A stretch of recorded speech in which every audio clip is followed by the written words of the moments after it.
I have 7:30. We can call the meeting to order. Mike Speltz, if you want to vote for David and Susan, do you want to vote for Leo until he comes? Sure. Okay.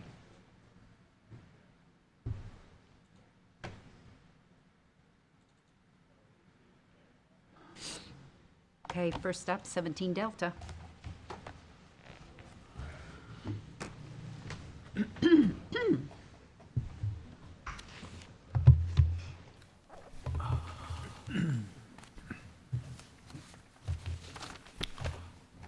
Good evening. Earl Blatchford from Hayner Swanson, representing the applicant. Sean Smith from RJ Kelly is also here.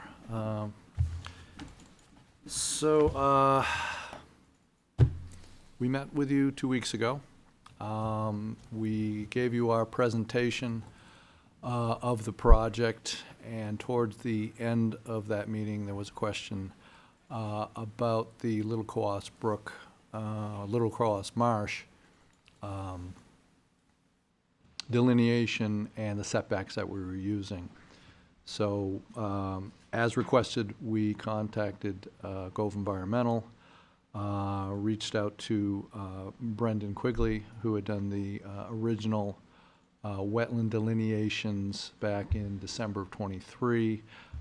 At that time, that was done for an ALTA survey that we were conducting for the owner, and everything on site was flagged, but that question kind of posed some complications in taking a harder look at the adjacent wetlands off-site for the marsh and any other wetlands that were close to the property line.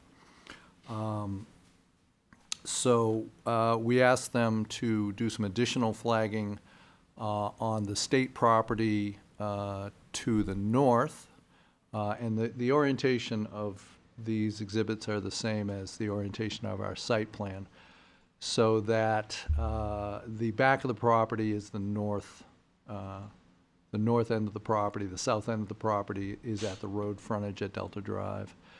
So we had them look at the state property to the north and also the state property to the east, and flag additional wetlands along the marsh and along the other adjacent wetland. And so we got the entire picture of any off-site wetland boundaries that had buffer lines that extended onto the property.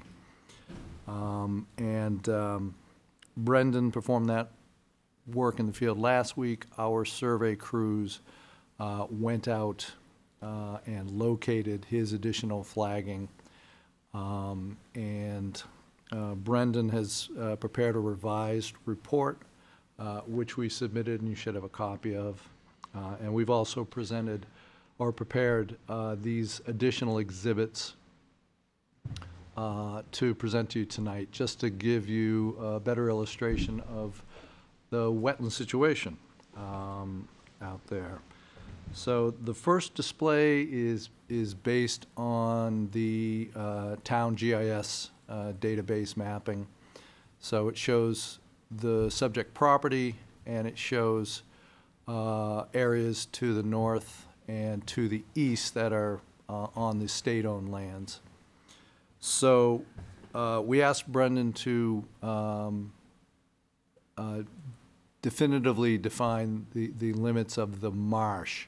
So the wetland boundary for the marsh on this display plan is the line, the blue line with the orange X's is the actual wetland boundary, and the 100-foot buffer that is associated with it, because it is one of your named wetlands, is the blue line that runs across the northerly portion of our property and then goes off the property to the east. And then the other wetland, and that's defined in his report as the B wetland series. And then the other one was a small portion of wetland extended up over the easterly property line, which they had identified as the C series. So he also delineated those lines in both directions. They kind of encompass an area on the adjacent property. Some other features that are on this plan, there is a earth and boulder berm that was constructed a number of years ago, and that is shown on the plan with parallel dashed gray lines, and it's labeled. And that runs between the edge of the marsh and the C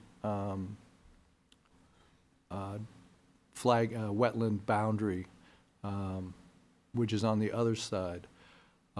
There's also remnants in the field we found. There's remnants of silt fence at the toe of the berm on the marsh side. So it's pretty obvious that the berm was constructed for construction activities in order to protect the marsh. So on the state property on the east side, as we went into that area, we realized it's an old excavation site. It's an old gravel excavation site. How many years ago it was used, don't know for sure. We speculate it was for the airport because the Hall Road cuts across the northeast or the north side of our project site, and then it turns north and it goes all the way up to what's left of the state right-of-way where the rail trail is. And I believe there were originally 2 trolley lines. The northerly one is where the rail trail is. But if you look at an aerial, there is a parallel gravel road to the south, that immediately to the south. So we go north to the rail trail, turn left on this adjacent road, and it goes directly to the airport. So how long ago that was used, I don't know, but it seems pretty obvious from the aerials that that is the likely location where the gravel went to. So the sea line, basically, we didn't go all the way around, but it is basically going around the perimeter of the excavation area, and where the Hall Road goes into that gravel area on our side, it's very flat in there. It's a little bit ponded, and that's why we had that little bit of wetland on our site. So that area, that excavation area, forms an impoundment. We don't know whether it was just a gravel area that was just excavated out, or whether there was any design to have it as a stormwater impoundment, but that is what it is functioning as. So it takes runoff from our site, as well as at least the adjacent lot to the west and probably a little bit beyond that, as well as drainage that comes off the easterly end of Delta Drive, also drains down into that low area. There is no connection between that impoundment area, that man-made impoundment area, and the marsh. That berm runs all the way down, pretty much off the end of the cul-de-sac. So it acts as a buffer and a protection to the marsh, which is good. We had originally thought that that little piece of where we're discharging our stormwater into that little finger of the C series, we thought that flowed a short distance and then into the marsh originally, but now in looking at this further, we realize it flows into that man-made impoundment and doesn't go into the marsh. So it basically provides an additional protection and additional impoundment and treatment, really, because the excavation area has taken on wetland characteristics over time, and that's why we've identified it as such.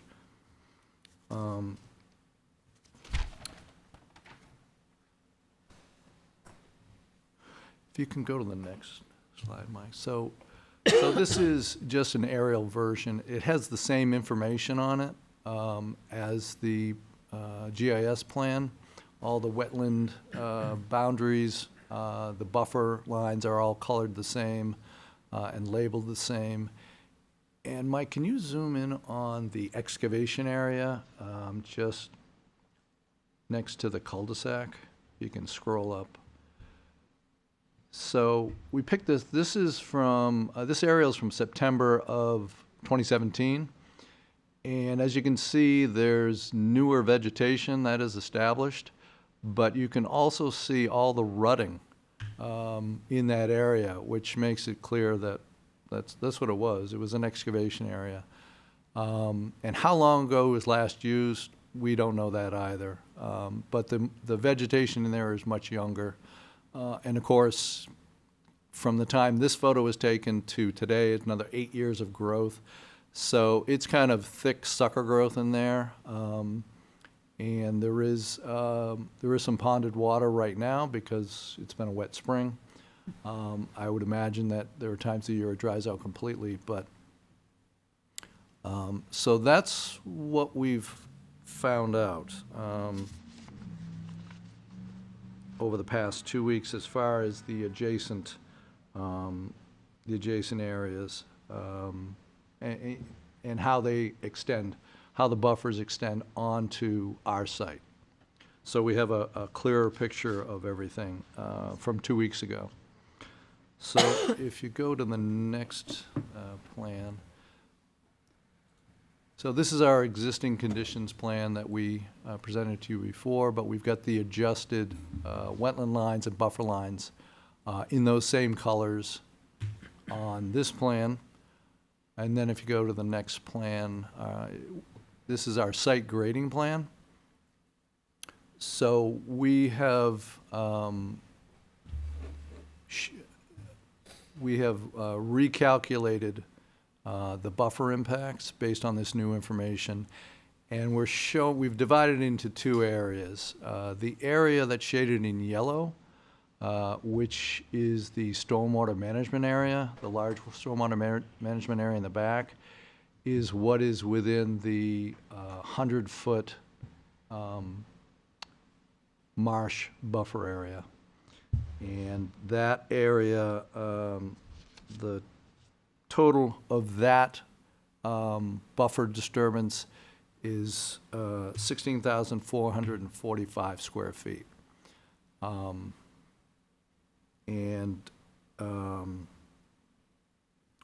Most of that disturbance is in the upper 50% of the 100-foot buffer, with the exception of that our outlet, where our outlet structure and that swale is where we basically are meeting the grades that are in that Hall Road area. And then the very westerly end of the stormwater basin is a little bit inside. The majority of it is in that outer 50 feet, which is what we look for. There's no pavement in that area whatsoever. And then the other area shaded in green is what is the buffer disturbance for within that 50 foot of that man-made wetland area. And that consists of 2,463 square feet of pavement, and then the rest is just vegetated slope area. So that is, so we would adjust our conditional use permit based on those numbers. Question, how did the numbers change? Did they go up?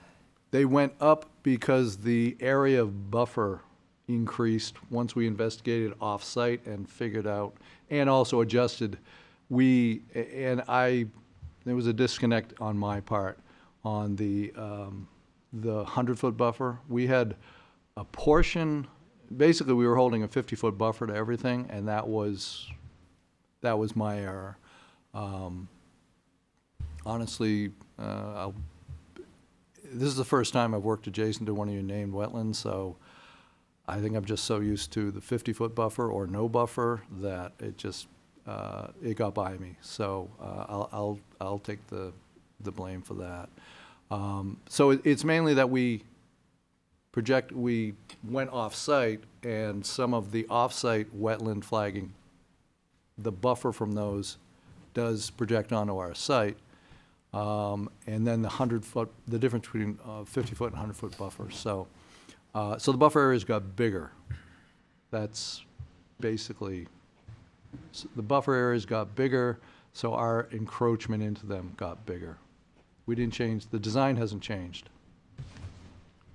So, but we feel that what we're doing, basically for roads and stormwater area, and as much as we practically can, keeping it in the outer half of those buffers and having very little pavement. The only pavement area is within that buffer to that man-made wetland, and only a stormwater basin is in the buffer to the marsh. And of course, it's separated by that that berm, and so.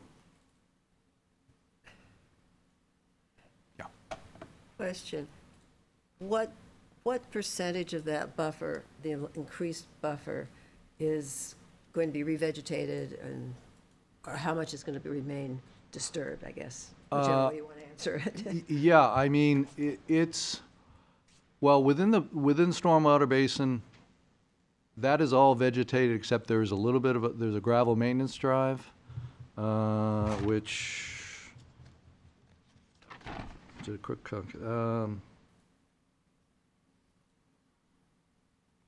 so the gravel drive within the 100-foot buffer, within that yellow area, is about 1,250 square feet.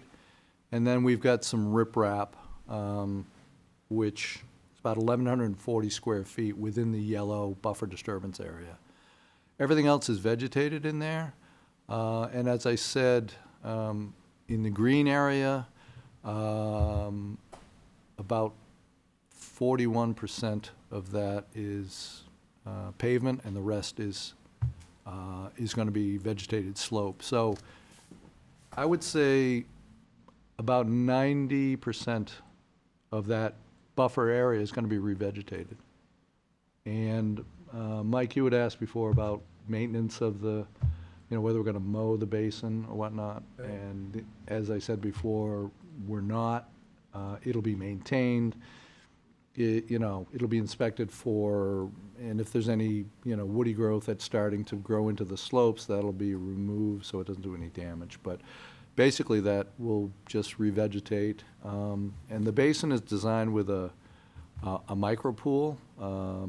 So chances are there's going to be some wetland vegetation that will end up establishing itself naturally in there. So, So the only way to prevent that much woody vegetation over that large an area, I think, is you're gonna have to just cut it, right? I mean, maybe a high cut, but, you're gonna get saplings in there. I mean, it's inevitable. yeah. I mean, it's adjacent to a naturally wooded area. So, yeah, basically, it's sort of going. But usually the concern is that the root systems Right. are going to disrupt the slopes of the basin. But yeah, I mean, it's kind of discretionary too. If it's out on the outside slope, it's probably not going to be a problem. But we don't want it in the basin itself, that where we need the storage, and we need it to make sure the slopes are all stable.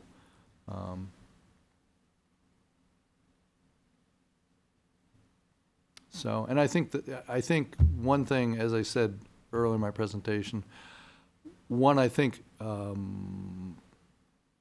good outcome, even better outcome. I mean, we're doing all the pre-treatment and treatment of the stormwater from the development through the underground infiltration system that we have under the easterly driveway at the top of the drawing, and then the larger basin in the back. That's providing all the stormwater detention and treatment that the town and the state looks for. And as I said before, we thought the discharge was going to flow into the marsh, but it's not. There's an extra level of treatment and protection to the marsh because it is flowing into that old gravel pit. So we're getting even better stormwater mitigation than we had designed for, so, as it turns out. Are you concerned that that much smaller receiving water body is still gonna be able to handle the outflow? It's not like you're dumping it into Little Coas Marsh anymore, right? You're saying that the excavation? Yeah, That's a big area. Yeah, I mean, we're not, I don't think we're gonna tax that at all. No, because we're metering out our water over a slow period of time, and, we've done the pre versus post analysis, and, so that our post-development flows are, match the pre-development flows.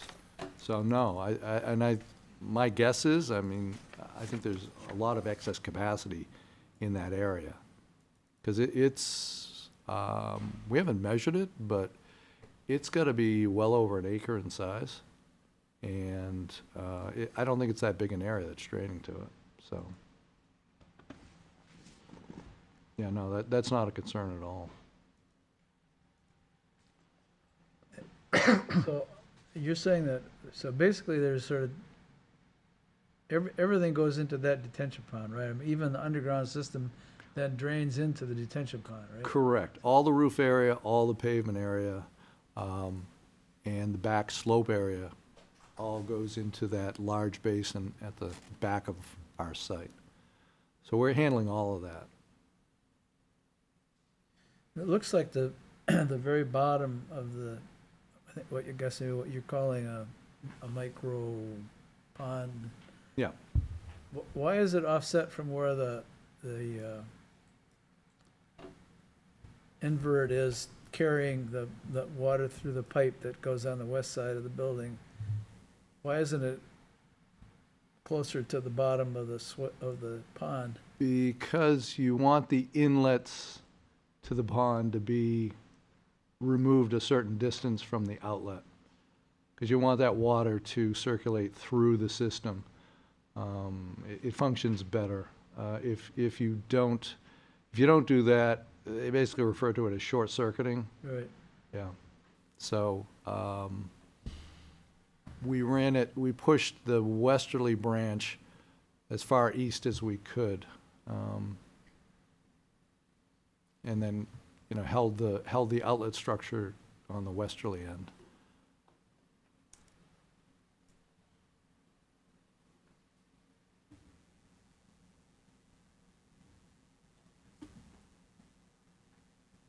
I noticed it up, I don't know, maybe, Mike, if you, I want to zoom in on the northerly edge of the 100-foot buffer incursion. I mean, really, really, really tight, and there's a bold dashed line there that represents the edge of work. Go in, keep going in. Zoom in. Yeah, get zoom, there you go. Okay, now you can see it. So it looks to me like the conservation easement that was granted to DOT is being encroached on by the bottom of that work area, which is a no-no. No, I think the other, let me see. It's a straight dashed line. It's really, Yeah, but I need to see the labels. yeah, well, it's this right here. No, that's, This, there's three arrows come out of that little thing that says conservation easement area. And this line, this long dash, two short dashes, a long dash, that's the boundary of it. So there's about 10 feet there. hang on. Can you shift that, can you shift that so I can see the labeling?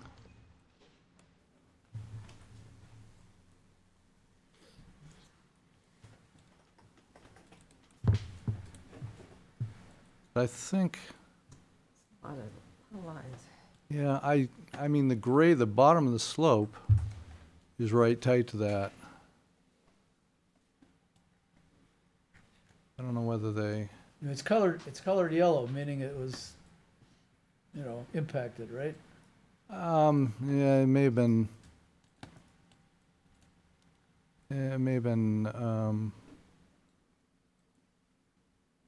because I know we kept the grading out of there. I don't know whether it's just a graphical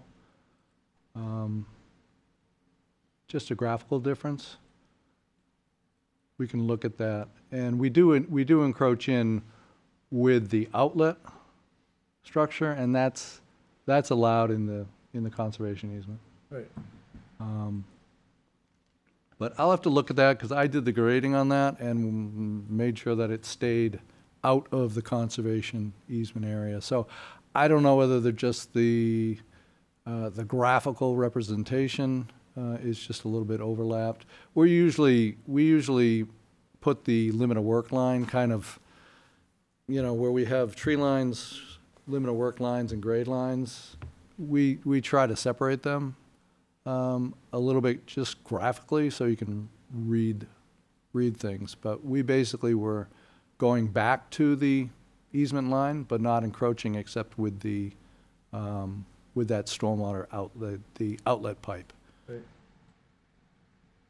Yeah, I think that would definitely be worth your check, because what's gonna happen is this is gonna get digitized and it's go into an operator's GPS on his machine. And Yep. we wanna keep him out of there. And that's, yeah, and I can take a look at that and just make sure and that would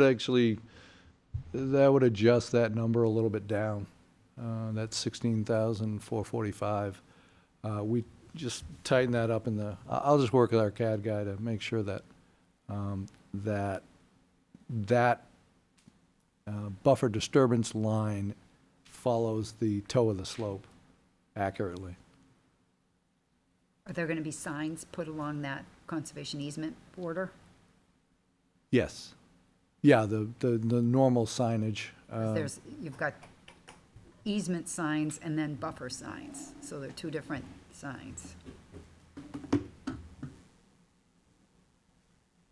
So the conservation easement you're referring Yeah. to? The one that the airport basically put on there. And then we have the conservation overlay district. Yes. So Yeah, you we can put in You get a sign. white sign and an orange sign Yeah, we can put in the signage for both. I knew about the overlay. overlay district signage, because we've had that on many projects. But yeah, we can, there's separate signage that's required for the easement, then we'll have that, we'll put those in, I assume, every 50 feet per Yeah. usual. I mean, the easement signs are really up to state and DOT, because it's their easement, it's not Yeah, ours. it's just, that's a pretty high risk of encroachment. Yeah. Yeah, no, we can certainly So, do At I that. don't least know, in that- does in the work- in should the work DOT area. come out and put up the signs? Shouldn't have to do that. I think it is a good precaution to mitigate that risk, just at that area, in the work area there where you're gonna be working. Yeah, and I think during construction, we would have orange construction fence along that easement line, except where we need to, the small encroachment with the outlet. But otherwise, we can install orange construction fence to define that, and then once everything's stabilized out there, put in the permanent signage. I did go look at that easement, and according to the easement, there's I think it was done in 2006, does that sound right? Yeah, it was when Echo conveyed it, who owned the property at the time, conveyed that to the state when they also sold them the parcel to the east. And So- yeah, the parcel to the north, the state's owned since about 1940, apparently. But, yeah, you're correct. That easement required a easement management plan that was quite detailed and covered a lot of the natural features on the property. And it was supposed to be updated, I think, every 10 years, so it was probably done in 2016 and will be done again next year. But what I'm looking for is some assurance that as you designed the project, you looked at that. Now, that's a management plan that the state was The state required required to it put together? of- Or required of the landowner? of the landowner, right? Oh, okay. When they bought the easement from Echo, I guess. Yes. So that would be a good thing to consult, and it would have been a good thing to provide the commission too.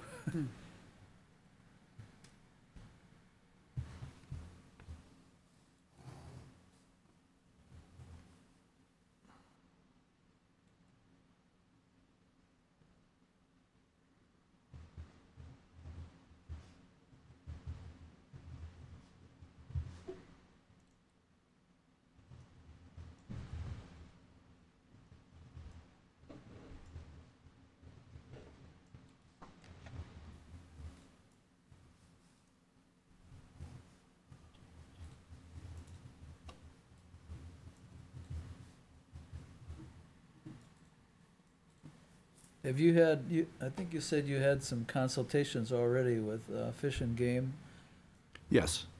and what is the status of those? The last time, I think you hadn't really finalized it yet. We got they finished their review. We got comments. I believe we submitted that. Well, I think that was submitted directly to planning. And basically, it's going to fall under the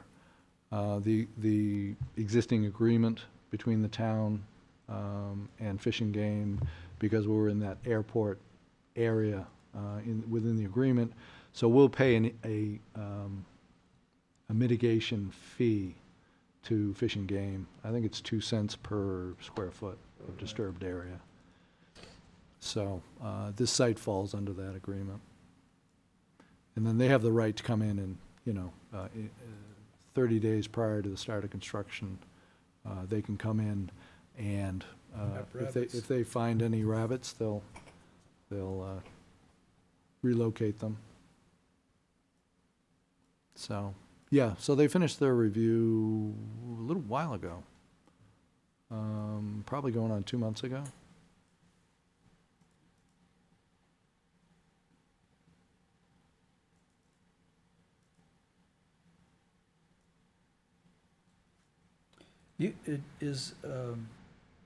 I noticed the owner and the applicant are the same. Is the, do you know who's going into this building? Is it gonna be Kelly? Do we know what's gonna happen in there, or is this like a spec building? Sean Smith, RJ Kelly. So as of right now, it's targeted to be a warehouse for like a fastener type manufacturer. So they'll, warehouse and distribute product they have out of there. So there's no manufacturing, it's purely just a warehouse distribution. Not much threat of a toxic release, is what you're telling me, I think. Out here. The other thing I noticed, in the stormwater management plan, the word is recommended best management practices, and, then they're all laid out, the inspections in the report form and everything. Mm-hmm. If they're recommended, then there's no real teeth to that. I wonder if we should say that those are measures that are required, and ask the planning board to stipulate that a condition of the approval is that the recommended BMPs are required. This is, it's the only way we have, short of not approving or not recommending approval of the program, of the project, in order to mitigate the risk in one of our crown jewels, the Little Koa Swamp. Yeah. So I think it's gonna be really important that the management practices are done to the T. Yeah, and I think with the relatively new stormwater permits that John Trottier's department is issuing, that they've tightened up requirements on that. But we can certainly change the language so that it's a little bit tighter and mandates rather than recommends. Of course, there has to be some discretion in the actual implementation of it, but we can make the language, we can specify minimums that are required. So it's usually a minimum requirement, and it's called recommended because you can do more. Oh, yeah, right. So Yeah. like, I Absolutely. think minimum required is perfectly But- acceptable. Yeah, but we can make the language stronger so that it's, It's understood by RJ Kelly that it's a minimum requirement, for sure.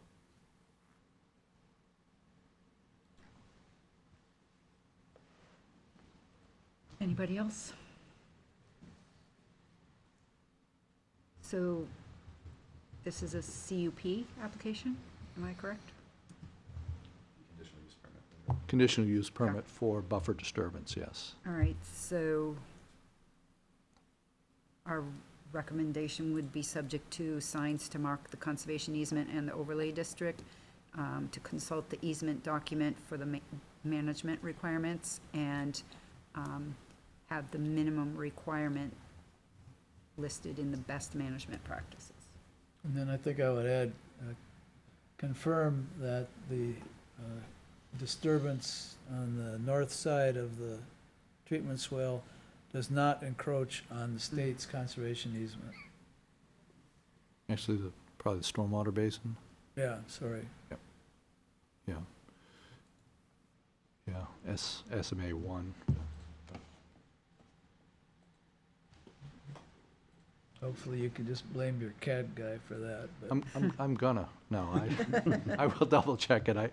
I suspect that's what it is. It's just sometimes when these things are tight, especially in this particular case where you've got the conservation easement, you've got you've got, wetland lines, you've got, drainage easements, you've got a sewer easement that runs through there. So and then you've got all our proposed and all the existing. So there's a lot of information that's kind of running over each other. So sometimes it's just what they see on the screen to make it clear, but it's not always Maybe as, the arrow's pointing the wrong one too, I'm just kind of verifying all that. There's only a few lines on this map, so yes, it's pretty busy back there. yeah, it's very busy. So, but yeah, we will double check that.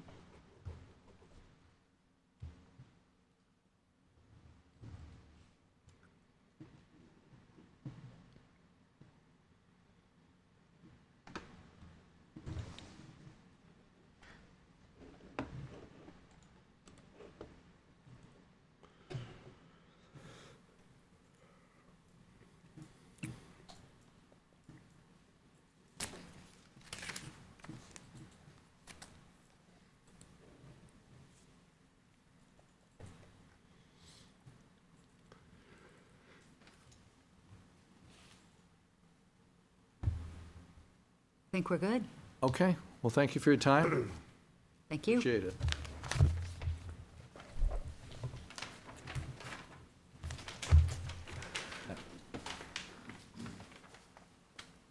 Next up is 222 Rockingham.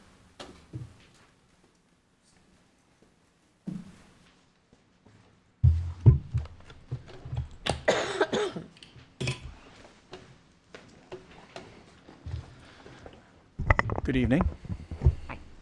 Hi. Before I get started, does anybody want a hard copy? I did bring some 11 by 17s if everybody would want. I would love to look at one, and I will give it back to you, because I don't Sure. need it, but I just Anyone else? can't I'll see have, it. yep.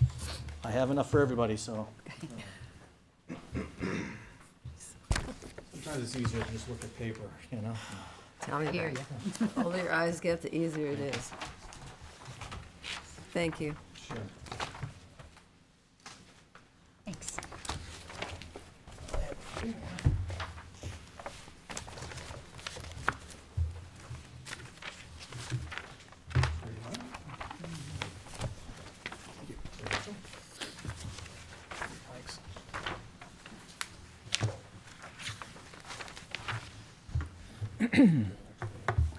I do.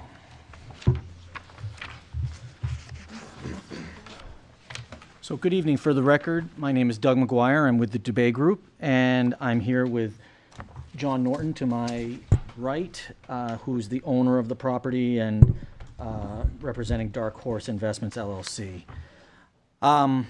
So we're here before you tonight to discuss a conditional use permit that we've filed. Currently, the plans are before the design review committee with the town, so we're going through that process with staff and kind of just getting things started. So we thought being able to get on your agenda, we could kind of get feedback on the conditional use permit to be ready for the planning board when we get to that stage.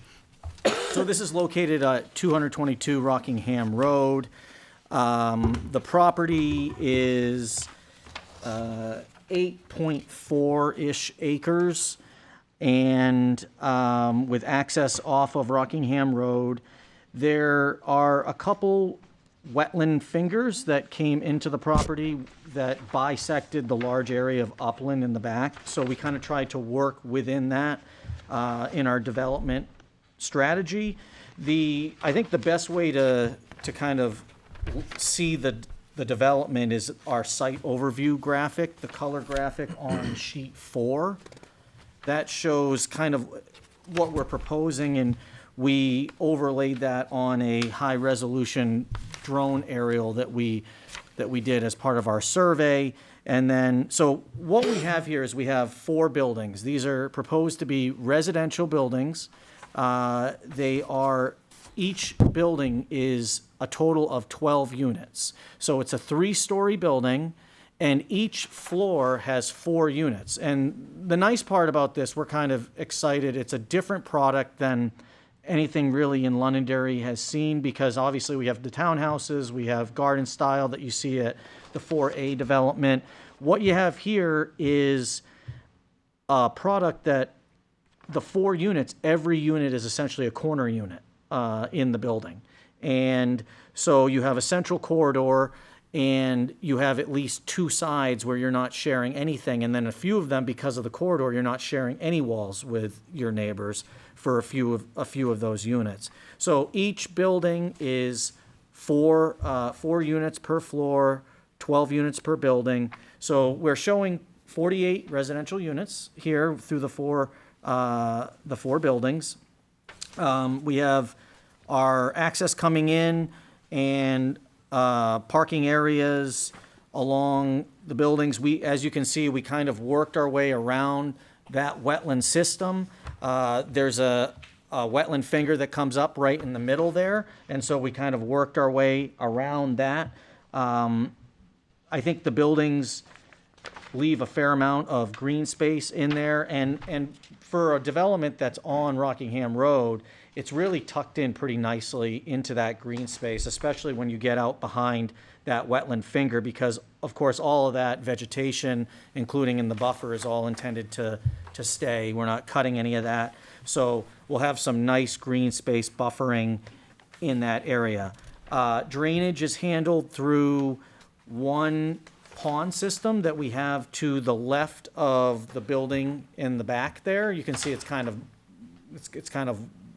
wet looking, because it is intended to be a wet pond adjacent to that existing wetland system. So as part of this development, and obviously I can get into more specifics about any questions that you have, but as far as the specifics to the conservation overlay district conditional use permit that we're requesting, we do have a very minor wetland finger as you come into the property that we're proposing to impact. This wetland finger, you can see it best on the existing conditions plan, which is sheet 2 of the plan set. And so you can see that that wetland finger, it's an isolated wetland, it's not connected hydraulically to the other main wetland system, and it's kind of to the back right of the existing house there that fronts on Rockingham Road. And so, obviously, for us to be able to get to access to all of that large upland area, it's kind of an unavoidable impact. The impact total is only, I have the number here, 2,808 square feet. That's the total extent of that wetland finger. It's just a poorly drained area, certainly drainage related. I went out there personally, and you probably wouldn't even notice it was there at certain times of the year. Maybe in the wetter time of the spring melt, you might see it being a little squishy in that area, but it's very much still kind of feeling like in the yard area of that existing single-family home.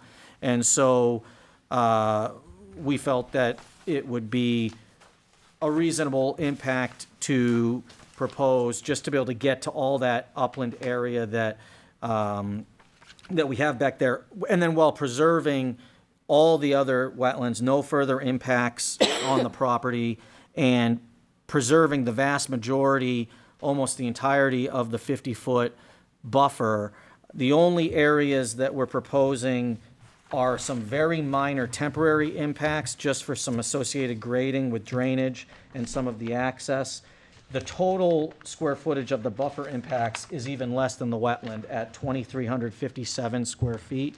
And if you want to see those detailed on a nice overview, I have a sheet W1 at the very end of your packet, right before the architectural plan, which is the very last sheet, but it's a W1 sheet and has some color coding there for you. So you can see the wetland, the isolated wetland finger impact in the front, and then just 4 very minor wetland impact, buffer wetland impacts in the rear associated with some of the drainage. One of them is for our drainage outfall of our pond system, just because we hydraulically couldn't get the elevation without having a minor impact there.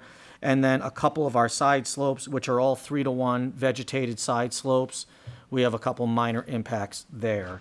And so our thought was a very minimal impact, because those areas are not preserved to be, or are not intended to be utilized or maintained or mowed or anything. They're going to be intended to renaturalize and to restore the natural buffer that we have there. So I guess with that, I'll turn it back to the commission, and happy to answer any questions that you have on our application. Can you clarify what you mean by temporary wetland buffer? What exactly are you doing? So the Conservation Overlay District, the 50-foot buffer, we have some minor grading impacts, which means that we're going to alter the land surface to tie in maybe a slope or to outlet a pipe, but that area is going to be allowed to renaturalize as part of, meaning that we're not going to turf grass it, it's not going to be fertilized or anything like that. It's going to be a slope that's intended to naturalize with the rest of the buffer. So essentially, that entire slope system that you see adjacent to the pavement area, which is curbed, by the way, so there's no direct runoff going that direction, but the slope itself will just kind of vegetate in with natural, whatever's in that buffer essentially is going to kind of repopulate that area. And you, hi, I'm John Norton, and you actually can kind of see that on sheet 4. You can see some of that naturalization that Doug's talking about on those buffer areas, just as a visual. Yeah, we do we call those out a little bit differently because obviously there is some intention for some turf grass for the benefit of some of the residents to be able to, throw a Frisbee or hang out, those type of things. But the areas that are sloped out and that are pushed back beyond are not intended to be like that.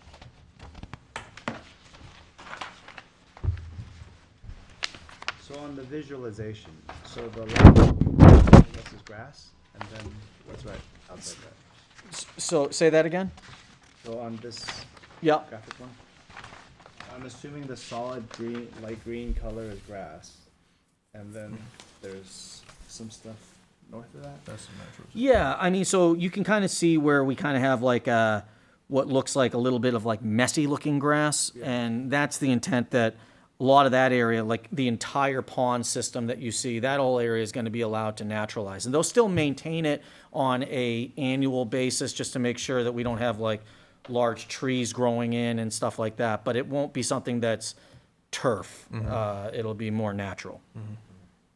You may have said, are these going to be apartments with a central owner that controls it all, or like? Correct. Yep.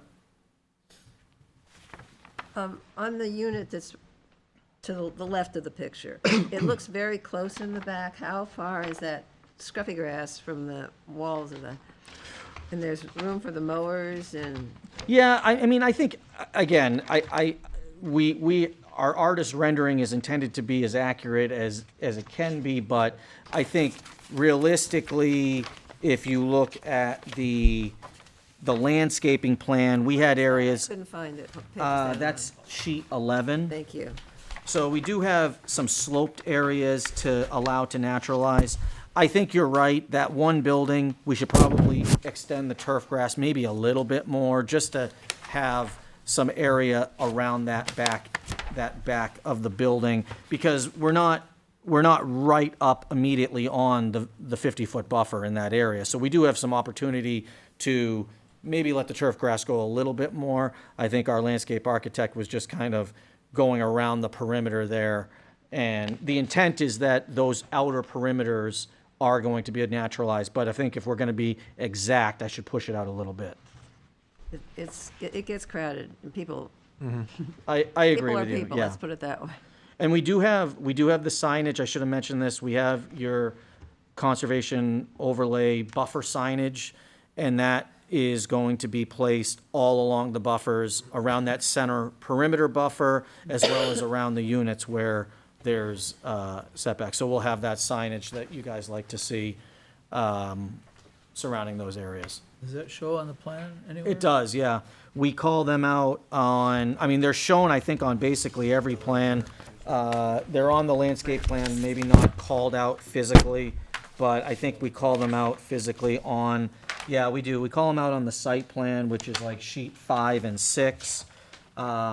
Conservation overlay district sign set along buffer, max 50 feet apart, and then we show those physically on that perimeter. So those signs will, they'll go, buffer is not where the temporary impact ends, right? Yes, correct. And in fact, we actually show them that way. You're correct. And I know that's been something you've brought up before, or maybe not you specifically, but I know the commission's brought it up. So where we do have, like as an example, if you look at sheet 8, our grading and drainage plan B, and if you go, for example, the buffer that's right on the corner of that parking, you see how we have a sign right on the actual buffer, even though we have a contour line of our grading going into that. So once the slope is stabilized and allowed to naturalize, the sign will go upslope where the actual buffer is located.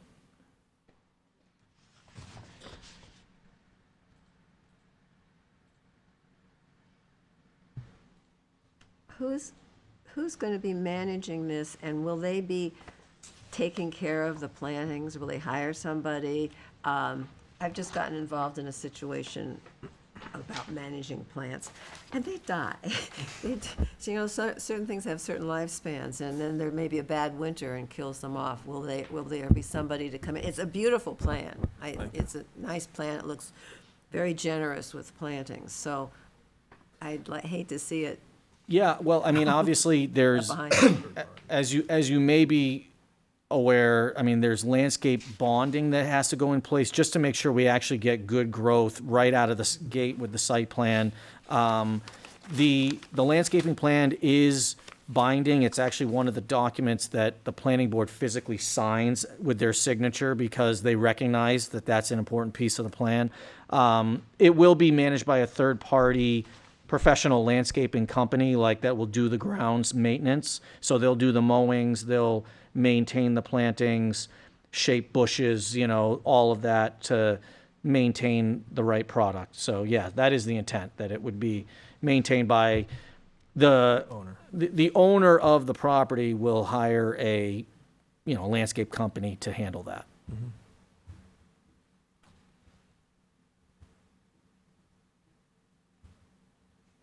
Will there be a mail station?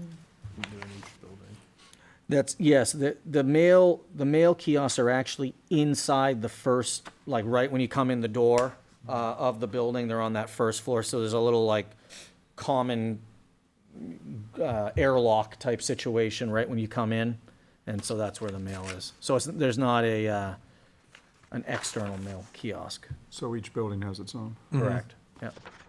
And the little shed right at the entrance there, that's key, Property maintenance. That's for the maintenance. Yeah. aspect Yeah, that you we questioned. assume that they'll likely, you see this where they have some stuff they like to keep on property where possible, and so the owner knew that was something that they'd probably like to see. So that way, if you're keeping Equipment. a snow removal equipment or things like that, they can stay on property as opposed to having to drive them in every time. And it's out of sight, too, so for the people that live there. where does waste go? Each owner, We do have it's actually on the sheet that we have up on the screen right there, sheet 8 shows it. There's 2 dumpster enclosures. So it's intended that will be one central location for trash for the development. We chose that location, one, because it was kind of out of the way, away from all the buildings, essentially. I mean, obviously, it's closer to these two physically, but it's not adjacent directly to the unit, and it's a good spot for it to be able to be picked up. So that's where we chose to put it. so one garbage, one recycle, or? That's certainly can be determined. I mean, we were assuming that we might need 2 garbage. I mean, I know that a lot of the associations, unfortunately, the recycling is not, it's just not happening because they're not offering it, or they're not offering they have such stringent requirements to, and then the owner gets whacked when there's something something That's in the wrong in the dumpster wrong and- spot. Is management be picking up the garbage part? Yeah, I don't They know if pick it's up- that. They pick up recycling, too. Yeah, they do. But I think what Doug's trying to say is that some of the requirements, people put the wrong stuff in the wrong bins. Well, that happens all over the town. Right. It's not just, No, it happens everywhere. You know, Well, and it's not to say that we wouldn't be I open to highly it. recommend it. Yeah. You know, we're going forward in this world, we have to do everything we can to protect it. I mean, do we have room to add a dumpster there, or is it? I mean, I think you could do 1 and 1 Well, potentially. we can do one and one Yeah. potentially, and just do more frequent pickup. Yep. Something like that. Yeah. Yeah, because I mean, honestly, if you do offer the recycling, I think it does get a lot of use, and I think people, a lion's share of their garbage can be recycled. When you factor in the cardboard and everything, it's. I just found that personally, it was an issue like where I used to live in a condo association. We used to have the recycling, and then they did away with it because the company wasn't accepting it anymore. And even I live in Hooksett, right now, and we used to have trash pickup, well, we still do, we have like the individual bins, and now the same trash Yeah. truck picks up the recycle one Yeah. and the trash one. Same. It's just because they won't take it at, I guess, the facility that they're sending the trash to, they won't take it unless it's sorted a very specific way. So they offer it at the waste station, like if you want to bring your stuff, which we do, but if you put it in the dumpster or in the bin, even if it's in the recycle bin, it ends up In the trash. in the trash. And I found that too, another development that I've done in the past, same thing, that we have the totes and the bins, and the same truck takes them, even though we have a contract for recycling specifically. And they charge you more for recycling. Yes. So, it's, unfortunate, obviously, but, I mean, I think if we can If you do can it make it more work, sure, frequent, yeah. I'm happy to try to make that work. There's one little difference in this plan from what we've seen a lot of. You have 3 incursions into the floodplain. You're actually filling in part of the floodplain. I don't think that's permissible under the town zoning. You're correct. It is permissible, but you have to obviously allocate for that. You have to do that at the alteration of terrain level as well.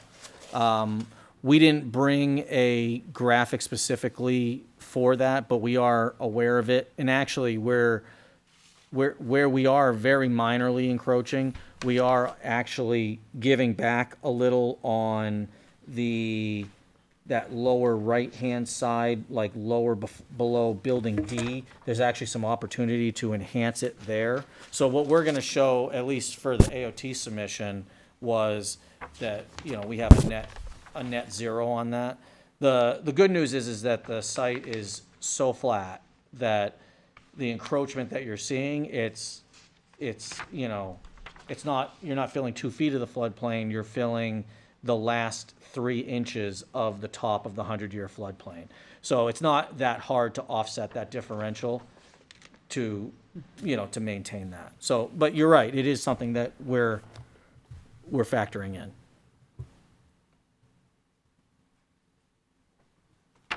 Anyone else?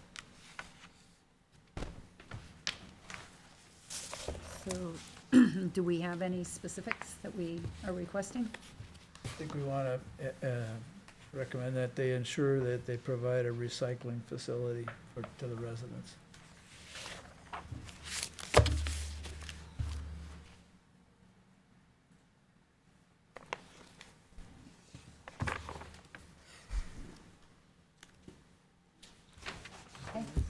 Okay. Thank you. Do you typically provide any feedback on the CUP as far as just so I can, I think to the that was planning just board? it. Okay, so you don't make any recommendation or anything? Awesome. Just- Oh, yeah, Excuse me, this goes, yeah. Thank you. Just the minutes go and that's enough? Well, no, I have this cute little form that I send to planning department. Fair enough. All right, well, thank you very much. Thank Bottom you. line, in case you miss it, we are recommending approval of the CUP. And we are providing comments to the site plan itself. I guess that's the part I design missed. I didn't know, did you guys say that? Or you just, No, we didn't. but- okay, you're okay. We're Well- okay, and Sorry that's about that. what matters. Well, Okay, Well, thank you very much. thank you. If somebody objects, we always know. That's true. I'll give you at least mine back. I don't. You don't mind if I It's keep? interesting. I used to have files and files of them, but I don't anymore. Take these two if you want them. Maybe another board will use it. Yeah, no, it's helpful. Absolutely. You owner will like them, right? I'll take them. Recycle, recycle, No, I'll recycle. use them somewhere. In my truck. Thank you. Thank you.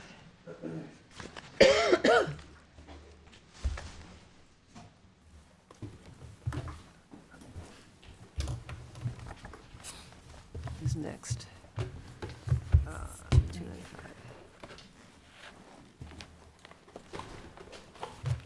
Lots going on up there. Welcome. Good evening.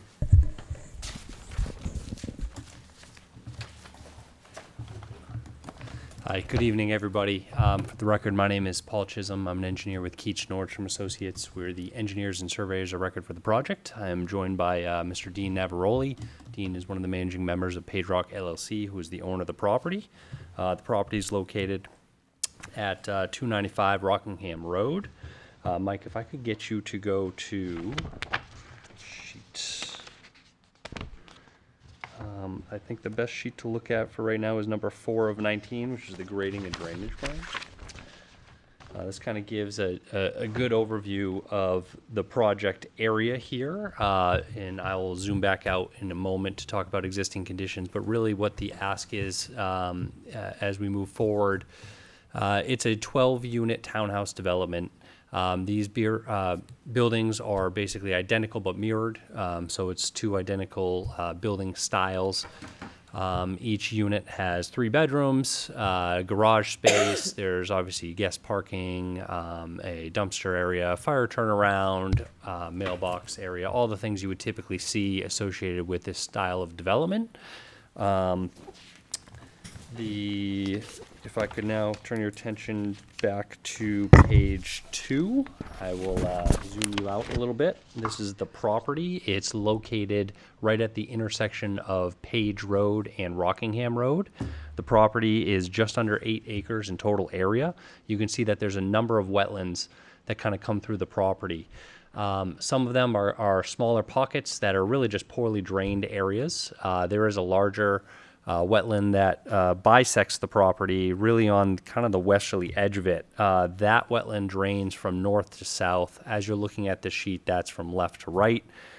This is really the lowest lying kind of property in this block as you go from Page Road north between Rockingham and Mammoth. There's a couple other industrial users in there that basically are a little bit higher up and elevated and drain down towards this and through this wetland and across the street to the south side of Page Road.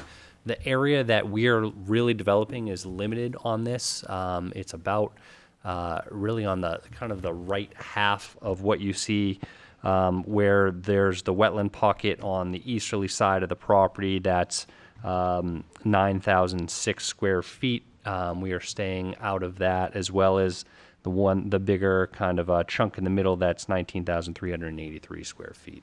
Mike, if I can get you back on page 4, that grading and drainage plan.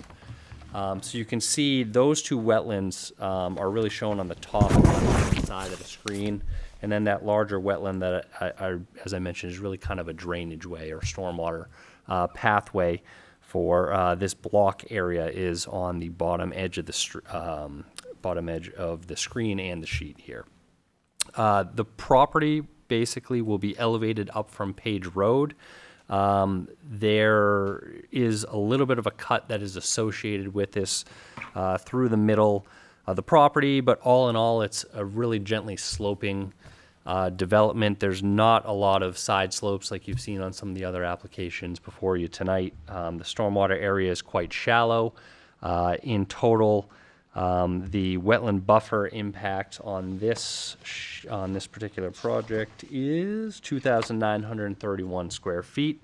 Where that is, it's a little difficult to see potentially on the screen here, but it's really on the back side of that, I'll call it the westerly building there, as well as where we have our stormwater outlet on the pond on the left-hand side of the sheet there. That area by the pond is really required because of elevations. As I mentioned, this is a relatively gentle sloping project. It's a relatively flat project. You just have to get down far enough with a closed drainage system like this has to have deep sumps, enough pipe cover, and things of that nature. The pond itself, I think, is only 2.5 feet deep. And then the outlet is really kind of where we're trying to keep it as high as we can, just to avoid the direct wetland impacts. Obviously, the trade-off here for us was how do we situate all these things on the property while balancing all the environmental concerns that one needs to balance and consider when you're doing a development like this. In this case, we felt it was better to impact a small portion of the buffer behind kind of the westerly building there, as opposed to pushing things a little bit closer to Rockingham Road and directly impacting a wetland or something along those lines. So That's really it in a nutshell. Just to kind of give you a general overview of where we are in the process. We have submitted for design review. We haven't been to the planning board, obviously. We are seeking a conditional use permit for the buffer impacts. So that's the purpose of why we are here tonight. And I guess with that, I will leave it up to you to ask any questions that you might have. Thank you.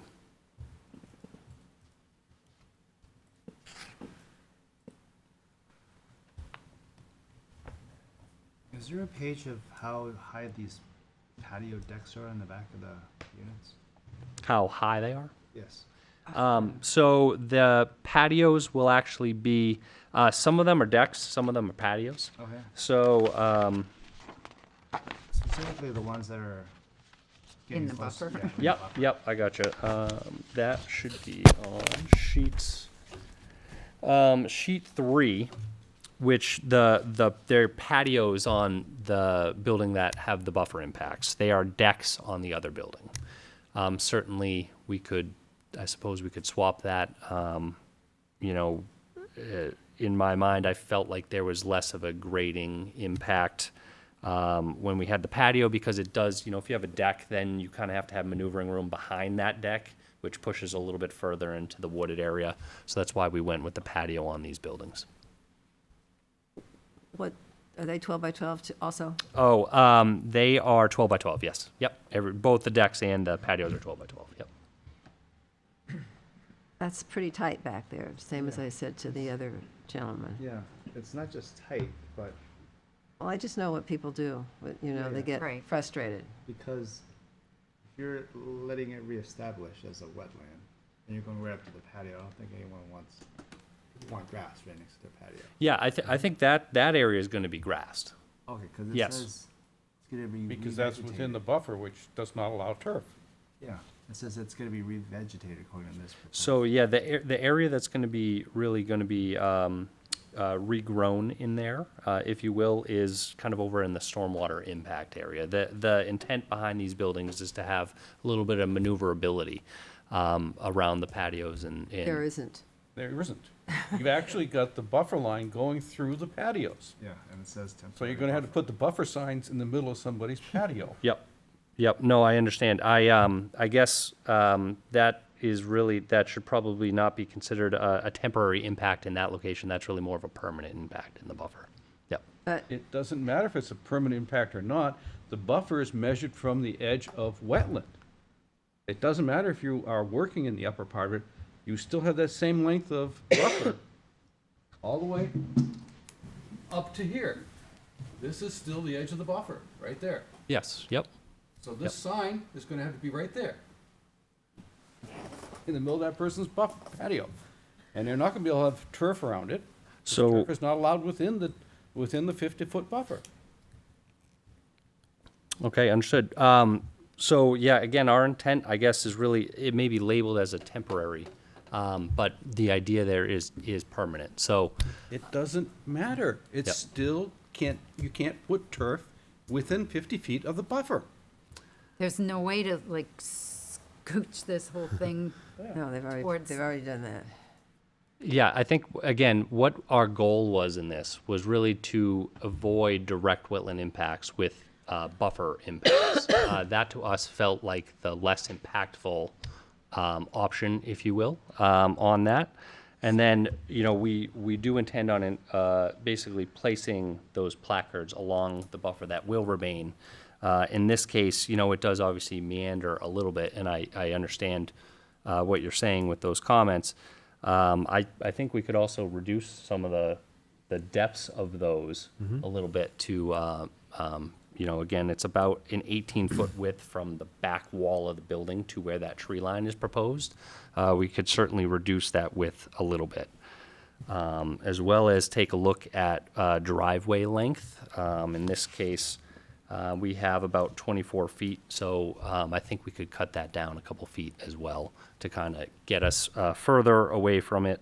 Again, I don't know that we would get necessarily all the way there, But we would do the best that we can with that. And although I know that turf establishment isn't necessarily allowed, it certainly, you are allowed to seek relief for those sorts of things. So again, this is the first step in the process for us. We haven't gotten to any other boards or anything like that Well, yet. I'm opposed to this because of other situations we've had in town where there has been misalignment of the buildings and things are put in the buffer that aren't supposed to be in the buffer at all, and you have to figure it out later when the residents start to say, this is wrong. So I think we have to be really careful before we approve this. or And are these recommend rentals approval. or These are going to be condos, so individually owned. Yep, these are for sale. These are not rentals. 'Cause- And I'm sorry, but could I just understand your comment a little bit more? You said there were some things that are undesirable. Is that like tenant-related things that they put out there, or what? I didn't, if I said that, I didn't mean it that way. I'm Okay. saying that people will find that they can't do things that they wanted to do back there. Understood. Gotcha. And they think they're getting a patio and a backyard, and what they're getting is Half a patio. half a patio. Yeah, they will plant shrubs, they will plant flowers around the edges of the patios. You'll show it on the plans that it's Naturalized. 10 feet from the buffer, and when we go out and check it, it's 2 feet into the buffer. And short of knocking the building down, what are we gonna do? Sure. And that's not a hypothetical, it's happened. This happened. Okay. Buildings didn't get knocked down. Do the patios or the decks have a rail around them? The decks certainly do. The patios don't necessarily. Again, our thought process is if the patios don't have that restriction, you don't necessarily have to walk around behind that rail. And I think that would encourage even further encroachment, and that's what we were obviously trying to avoid. And But if there's a different thought process there, we're certainly amenable to hearing it. The deck that has the rail around it, does it have an exit onto the yard? Yes, yeah, of course, yep. Yeah, And that's a problem, because well, that's not you on gotta that put side. something to exit onto. well, right? sure, but that's on the other building. The patios are decks are there. more exclusively room on on, the deck the- side? yeah, Right. yep. What is your requirement in terms of the length of those little driveways? So they're 24 feet now, which is a pretty standard, I guess, driveway length. If you think about it like a parking spot, what's it in town? I think 22 feet or 20 feet is your typical. But certainly, like I said, we'd be happy to take a look at kind of shortening those up, at least on that side. While in addition, also shortening up the patio. Again, that's going to add up to a few feet. I think we're hearing your feedback. We're certainly amenable to changing things to try and make this a plan that I think, hopefully that you would be on board with, so. If you shorten driveways on both buildings, Yep, then that we would could give push you more everything. opportunity Correct. to get right out of that Yep. buffer. What is under the snow storage when it's not snow storage? So those would be areas, I think, that would typically be a mulched area, landscaped area type thing. something So it's along only those lines. designed for one car to park there, and then if they have two cars, they park. Tandem parking with a garage space, that's right. Yep. Oh, Yep. there's a garage there. Yes, correct. Oh, okay. Yep. I Yep. wondered about that. Yep. Yeah, that's how, we really kind of had to do that. Again, we're really trying to avoid all the wetlands kind of surrounding this middle developable area, if you will. So, in order to meet those parking minimums and standards that are required in town, we had to put the garages in. Also, from a sales point, it's a very desirable thing to have. Yeah. On someone who's buying it, they're going to want that. You know In, what I mean? in New Hampshire. You think? Yes, absolutely. A one-car garage. One car garage, yeah. So there's no option to shift both units northwards or upwards, so it's away from the wetland? So we can take a closer look at that. We can take a 'Cause closer it look. looks, I mean, on this, it looks like there's space, but. Yeah, we ran into, there's a really tough pinch point actually kind of right to the, I guess as you're looking at this page, to the left, Okay. where we have some of the additional parking spaces that are required. You'll see there's actually a little symbol for a wall there. That's actually to prevent grading from disturbing the wetland area. And so that's really kind of where our pinch point, I think, fell. And like I said, our whole plan here was really just to avoid any direct wetland impact. Hearing the feedback we're hearing, we're certainly open to taking another look at this and making modifications to address these concerns. Thank you.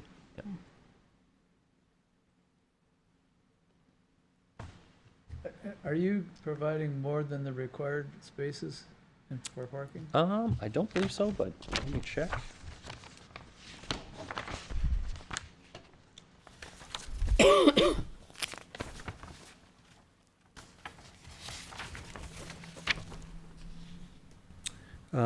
So there are 24 spaces required. So there's 2 per unit.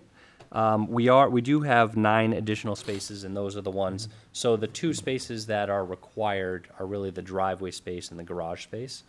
So I guess we do have in total the 9 extra, which is really, the guest parking. Or these are 3-bedroom units.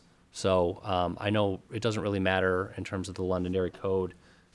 If you have a 1-bedroom, 2-bedroom, or 3-bedroom, a multifamily unit is a multifamily unit, and it requires 2 spaces. Obviously, so we don't have problems of people parking on the grass and, in all odd places. We have those spaces up there.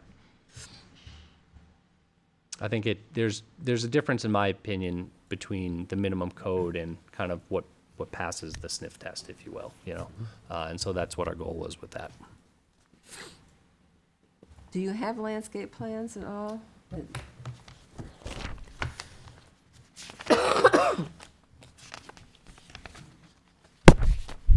Yeah, so we have a landscape plan, and then we do separate out the lighting plans as well. The landscape plan is sheet 9 of 19.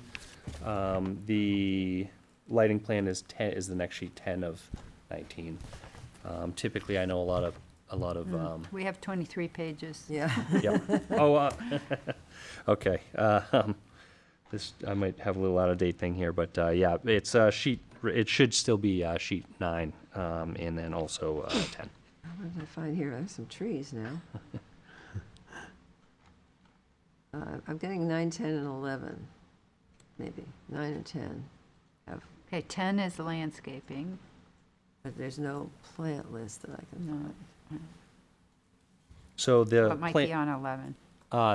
the plant list, and Mike, if you could go backwards one sheet on that. Yeah, plant Yeah, list the is plant 11. list is just down at the bottom of the sheet there. The Oh, okay. required landscaping calculations are over on the right-hand side. Again, I think what we're trying to do is just put in those required plantings in the developed area. We are obviously, this is a very The lighting wooded is on and, the same page. They have all the What's the page? Is it? 11. Oh, just keep skipping it. But currently, it's really wooded. it's very wooded, yeah. I'm sure at some point in time it was kind of cut down, but it's been undeveloped and vacant for decades, honestly. Yeah, a very, very long time. And so it's a very mature forested area. Really, and again, if you kind of zoom back out on that existing conditions plan to see the second half of the site that we're not impacting, that's going to be a pretty thick vegetative buffer that's going to remain over there.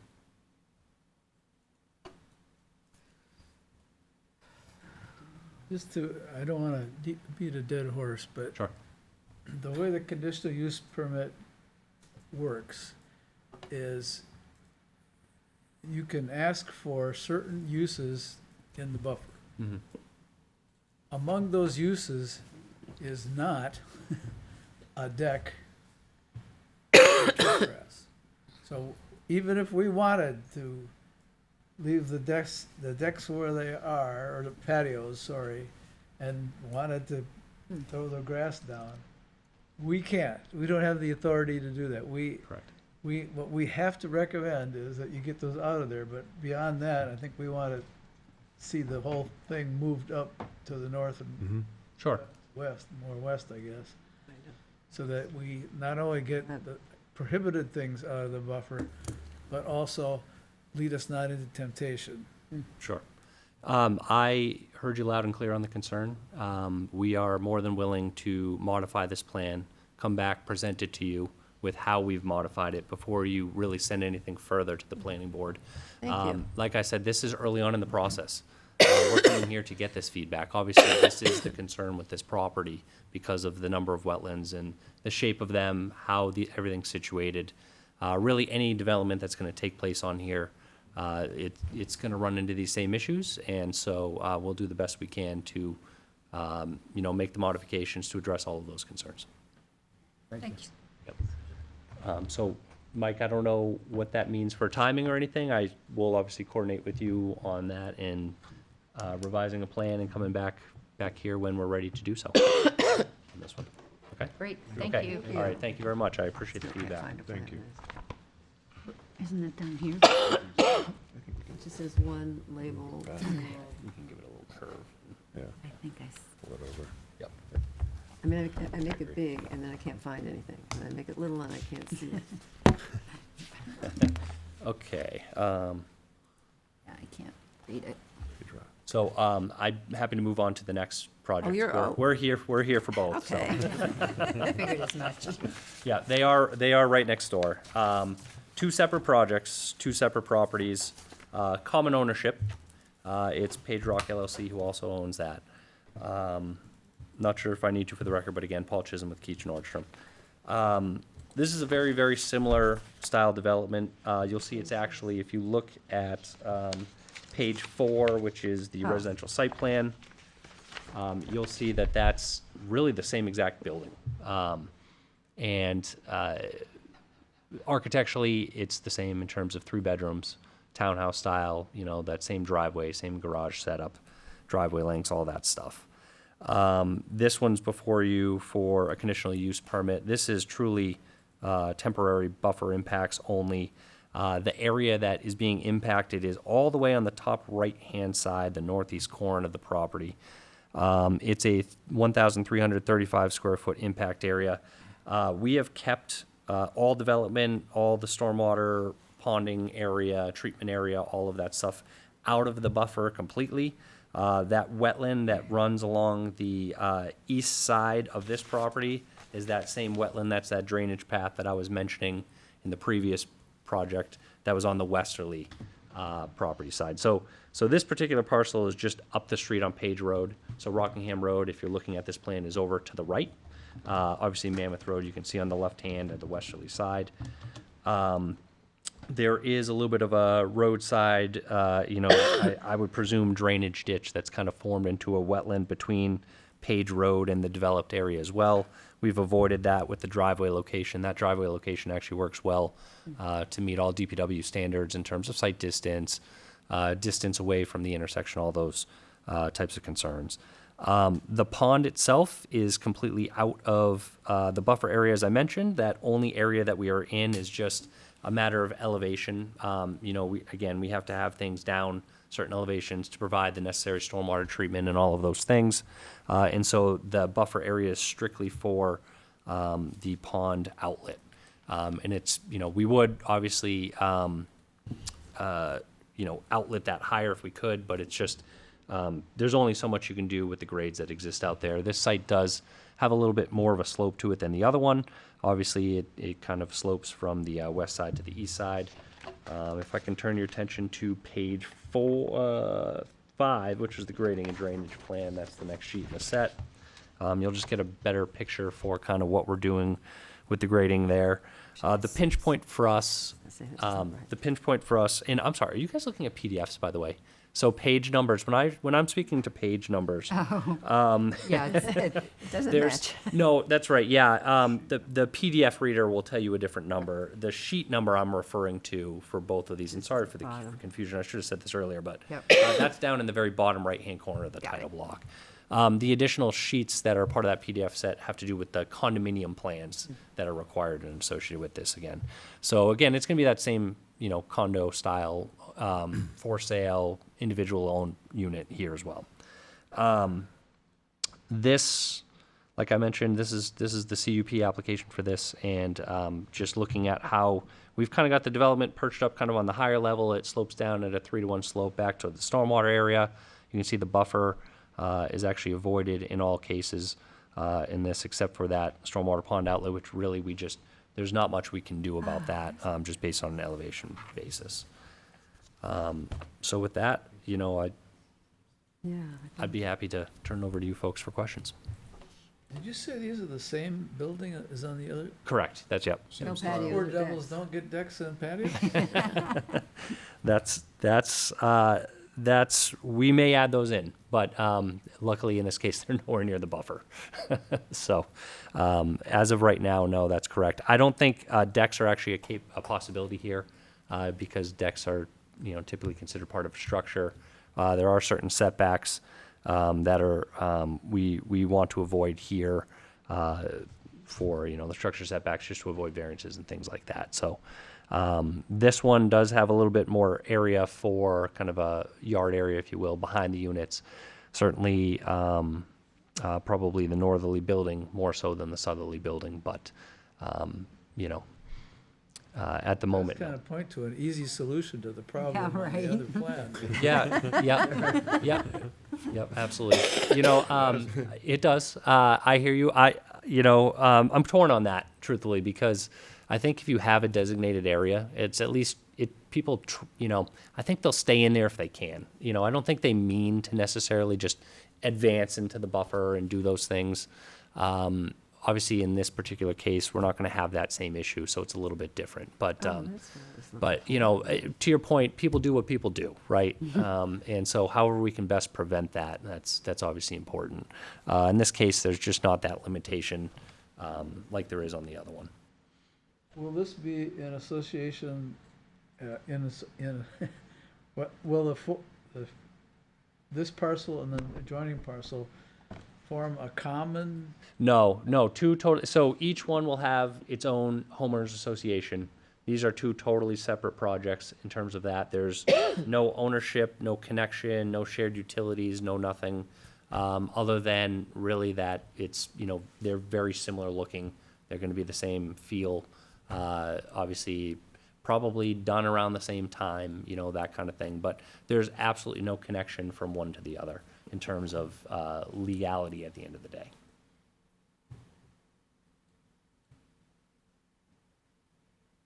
One of the challenges with a condo association is either finding volunteers to be the officers of the association or getting the residents to agree to pay a management.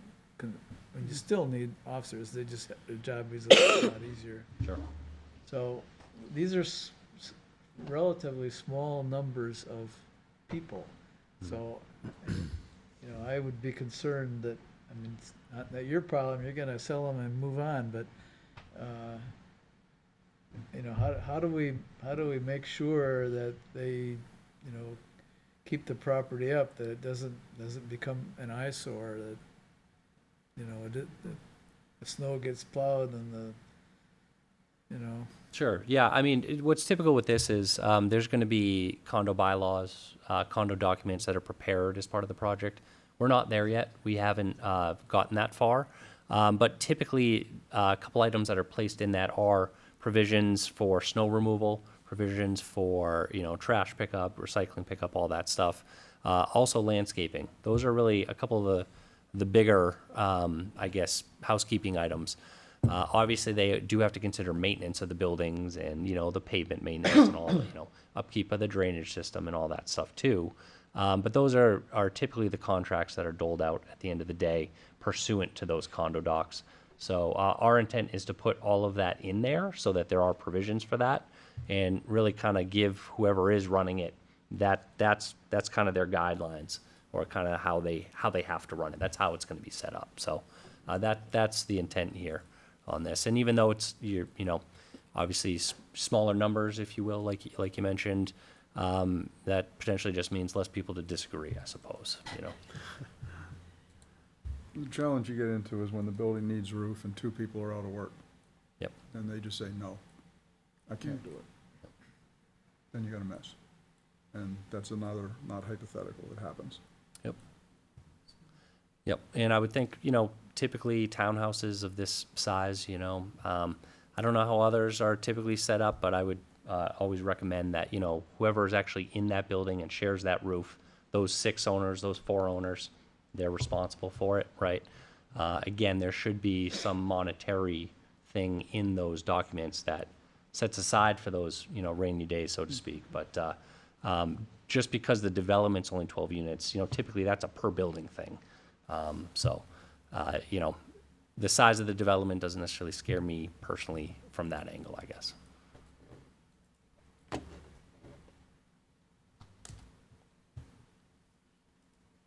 Any concerns? None we can do anything about.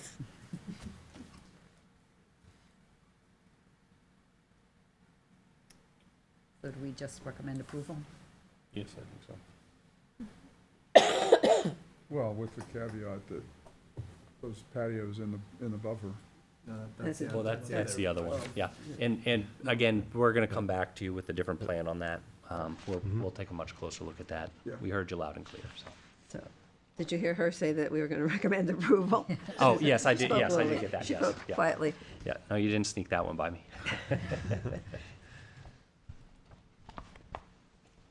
Okay, Okay. awesome. we're good. Thank you so Yes, much. I thank really you. appreciate your time, and thank you for the feedback. And Yeah, thank we you. Look That forward to seeing you again. feedback was Both important. of these are on so. city water and Yes, sewer, yep, right? both are, yep, that's correct.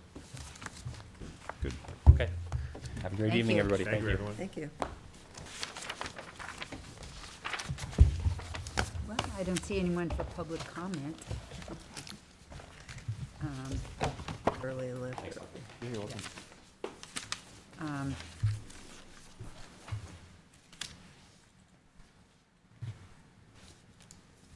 I don't really have any old business, other than our trail angels have been out cutting wood on the trail, cutting blowdowns off the trails. Al Sypek. So he sends me pictures when he cuts them down, so, yeah. Anybody have old business? New business is, it's time for CIP projects. I don't know that we have anything, but if we do, I can't remember. the capital acronym. improvement projects. Like if we had, say, a picnic pavilion at a site and it needed a new roof, Okay. we would put in for that. I have a suggestion for Musquash, just a slight modification. Okay, So I don't know if you've walked there in the last 2 weeks. from the new parking lot? Yes, so near the new parking lot, there's like a gravel road, like it leads you into the Right. forest. Well, the water's draining onto that road instead of draining into the Oh, what they've created as Yes. drainage. So it's going, all right, So instead of dumping to, when you're when you're at the parking lot and you're facing up to the gravel road, Yep. instead of draining before the gravel road, it's draining right on top of the gravel road. So if you dig a little ditch or something. oh, it's draining gonna through. rut out the road. Yeah. Yeah. So every Okay. time you go over there, it's just wet. All right, maybe I will mention that to John Trottier, Okay. because, because I think, At some point, we're gonna still need that kiosk moved. well, that, and That I path is growing. actually, I These would are like too- to these fill are not big in enough. over The other there, I stuff is think. really big, the big Because stuff. that This is ruts just stuff out we can start horribly. moving on Okay. when we want to. I was just explaining that, when you mentioned with CIP, this is not really a CIP. No, but It's good to know. it's good information, yes. Yes. So CIP time, if anybody can think of anything. I couldn't. Got an email from a professor at Riviere, and he has asked permission to do research on ticks in Musquash. Oh. And he's gonna do a drag and, collect ticks and, Better bring a truck. Probably see what variety, what Yeah, species he comes up with.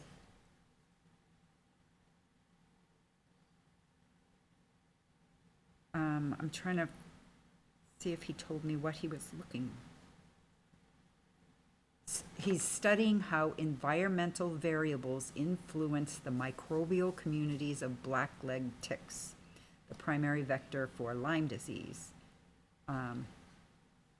And he's going to share his results when he's done. Oh, good. So, being, Let's see that. being a Lyme survivor, I'm interested in that as well.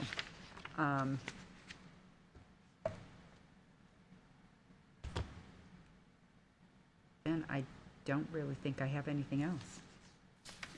I've been trading emails with DES regarding the Lithia Spring project, which Oh. has now been percolating for 2 years. I last tagged her, and I haven't heard back from her yet.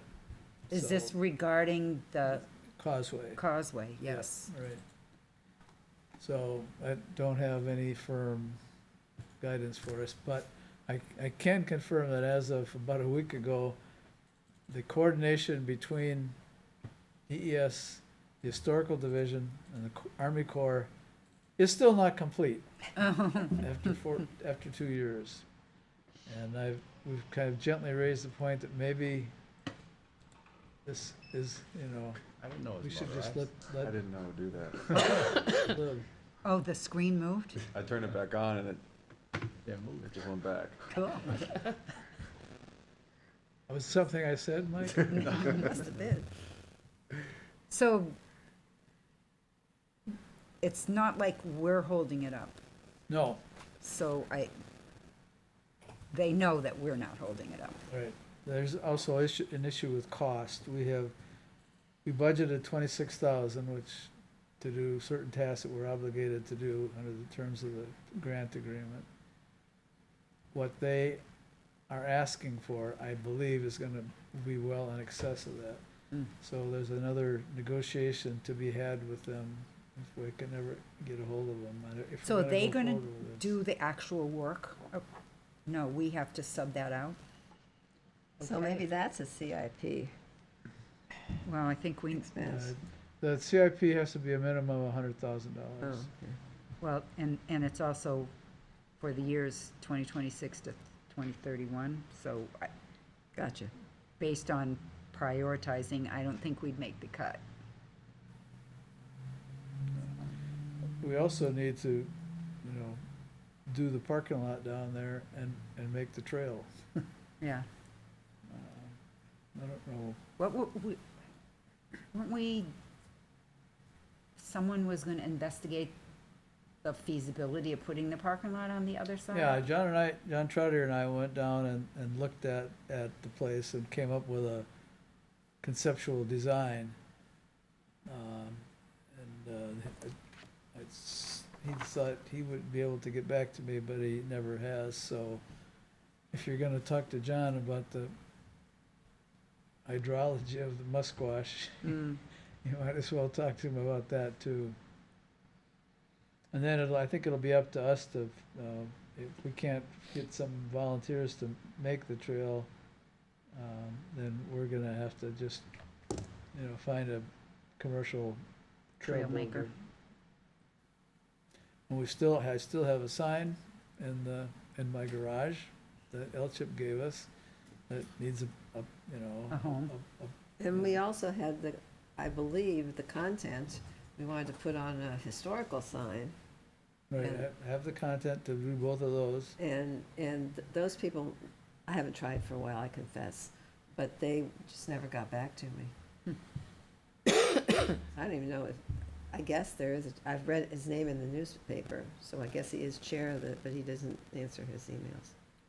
That's not, and this is our historical or heritage or? Our town commission, not the Historical Society, not the Okay. Morrison House people. Okay.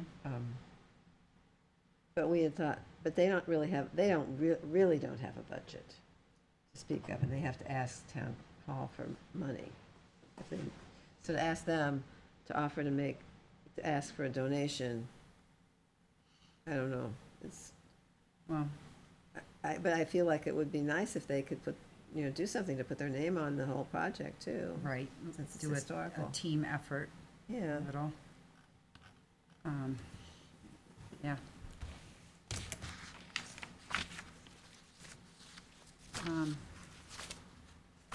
Other than minutes, that's all I have.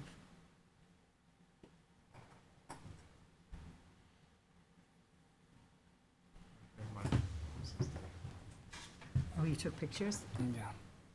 Oh, yeah. See, it's just Oh, going wow, right that's on. like a little river. Every time I've gone there, it's always been wet on that main trail Wow. where the rock is. Yeah, it was I mean, there's a recessed drainage area, but between it, but it's not draining there. It's draining right Right, onto that. it was intended to go that way, and it's going that way. that's not good. Little engineering fault, Hmm. but, yeah, I'll talk to John. Okay. Look at minutes. I didn't see Looks like we got two sets. Oh. There's public and non-public in the folder. it Oh, looked like. right, right. Oh, okay, good. Non-public should be very short. Yeah.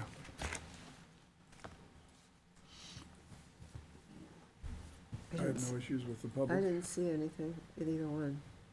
All right, so. Move to accept the minutes of May 27th as presented. okay. Second, Deb, seconds. Motion by Bob, second by Deb. Any discussion? All in favor? Aye. Opposed? Abstained? Unanimous approval. Then the non-public. I don't know, Do should we have you any be protocols we opening have, those? other than not talk? We don't have any protocols we have to specifically follow. Move to accept the non-public as presented. Second? Is that Mike? Okay. Motion by Bob, second by Mike. Any discussion? All in favor? Aye. Aye. Opposed? Abstained? Motion passed unanimous. Anything else? I'll move we adjourn. Second that motion. Motion by Jean, second by Deb. All in favor? Aye. Meeting adjourned.